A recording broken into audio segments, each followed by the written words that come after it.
Mike, what was your approach to the bye week?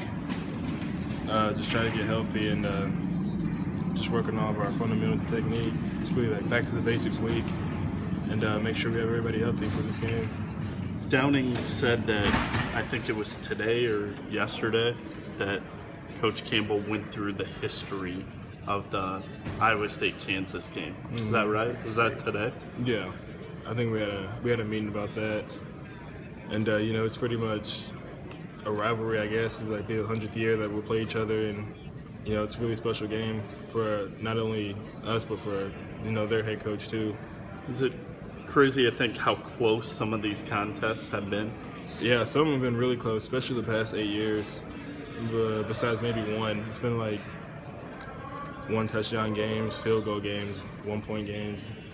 Pretty close. Does it really magnify the idea that the margin of error is pretty small? Yeah. We're both gonna have to play our best, and we always do in this game. It's really a battle back and forth. It's a dogfight, and this has been like the past couple years. Did you have some flashbacks to last season's game with Kansas State? Yeah, I did. We lost the lead late, fumbled 2 times. It's all in the past, but it doesn't. Downing made it sound like that's a game that kind of haunts some of you guys. What about you personally? I wouldn't really say haunt. That's just me, being dumb and, learning from mistakes and, just move on to the next play. But, it's definitely going to be a good game for us to define ourselves. You were still able to put big yards up on them in that game, and as good of a rushing defense as they have, what's the key to doing that? I think you went for 175 or something against them. Really, we just have to be sound and, just do our job. That's pretty much it.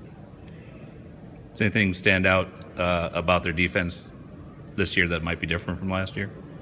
To me, I think the same. Kansas State, very, very sound defense, good players. Rarely make mistakes. They force the other teams to make mistakes, and that's how they win. As for this year, I mean, the front seven is pretty sound for Kansas State. Mm-hmm. I guess, how do you get yourself through that tough 7 group? We're just going to have to come out and execute and play to our ability, and, hopefully some things will work.